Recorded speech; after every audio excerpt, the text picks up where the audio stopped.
Yo, what's good everyone? Welcome back to the channel, and on today's video is the weekly running and training vlog, where the main purpose of this video is for you to tell me about your week of running. I want to hear about your successes, and I definitely want to hear about those setbacks. But first, I came across an article in Canadian Running. They reported on a new study out of the University of Exeter in the UK and the Nike Global Sport Research Laboratory. Okay, so Nike and the University of Exeter, they work together on this one. And before we go any further, I am going to provide a link to the Canadian Running article and the actual study itself. So if you're interested, you can just go and read through it all. But the Canadian Running article actually tells you exactly what this video is going to be about. And it's titled, New Research Says High Cushion Shoes Improve Exercise Performance. And I'm going to read the hypothesis from the researchers just so I get this right for you guys. We tested the hypothesis that a highly cushioned running shoe would improve incremental exercise performance and reduce the oxygen cost of sub-maximal running and attenuate the deterioration in oxygen costs elicited by muscle damage consequent to a downhill run. Okay, you got that? The researchers think that a highly cushioned running shoe is going to increase performance and lower oxygen cost. And furthermore, they are saying that a higher cushioned running shoe is going to reduce the amount that your oxygen costs increase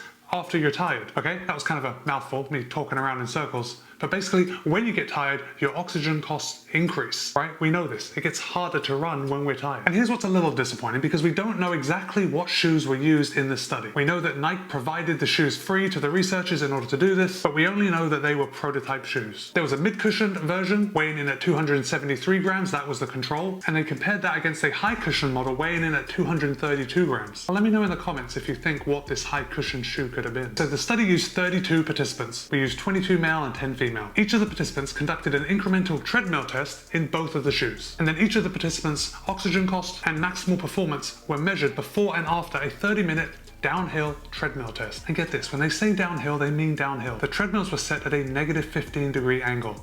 I'm going like this, but really it's like that. That's a pretty steep downhill. That is going to be some serious thrashing on your quads. Then the researchers waited 48 hours, they brought everybody back and they repeated the test. And the goal of repeating the test 48 hours after was to measure the long-term muscle damage and to see the difference in that muscle damage depending on which shoe the participants were wearing. So let's get right to the results, because I know that you are probably running in at least one pair of max cushion shoes. If you're not, I want to hear about it. And if you are, I also want to hear about what you're running in. Okay, so get this. The researchers found that the runners that were running in the highly cushioned shoe had a 5.7% better running economy, right? Their oxygen cost was 5.7% lower. That's huge. And that oxygen cost equated to about a minute and 15-second quicker time on a 30-minute run. That really puts it into perspective, right? A 30-minute run and you're finishing a minute and 15 seconds quicker. Where do I sign up for these highly cushioned prototype shoes? Oh, also, as the speeds increased, the higher cushioned running shoes were able to maintain a lower oxygen cost than the mid-cushion shoes. Okay, so now it's been shown that high cushioned running shoes are 5.7% better,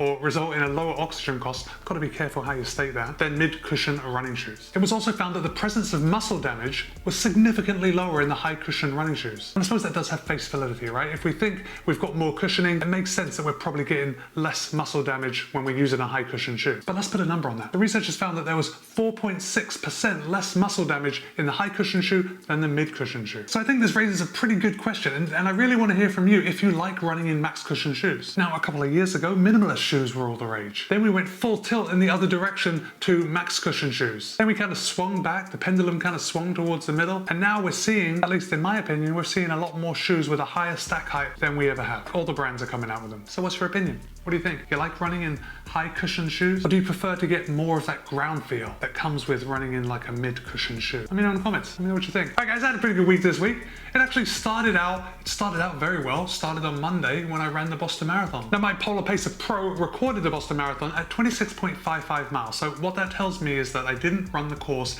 as efficiently as I probably could have. And if you didn't already see from my social media posts that I put out repeatedly over those couple of days that I was in Boston, I did finish the Boston Marathon in an official time of 3 hours, 8 minutes and 30 seconds, which I was pretty pleased with because my A goal was 3:10 or less. And then needless to say, that run kind of tuckered me out. So on Tuesday I took a day off. Now, I have to be honest, I probably would not have taken a day off on Tuesday. I probably would have gone out and run a couple of miles if it wasn't a travel day, but I did leave my mum's house at 4 in the morning to start my trek back home here in Florida. And by the time I got home, I didn't feel like doing anything. Wednesday, I woke up and I felt pretty good. Now, I didn't feel pretty good immediately when I got up. Obviously, when I get out of bed, my legs take a minute to really get stretched out and feel good. But I thought I'd go for a run and see how I felt. So I knocked out 10K or 6.22 miles and everything was feeling good. Legs were pretty tight, but not enough where it was changing my gait. And even though it was kind of heavy legs, I still felt pretty good. So I'm glad I did that. So glad, in fact, that on Thursday, I went out for another run and I logged 7.72 miles. Again, both of these runs, Wednesday and Thursday,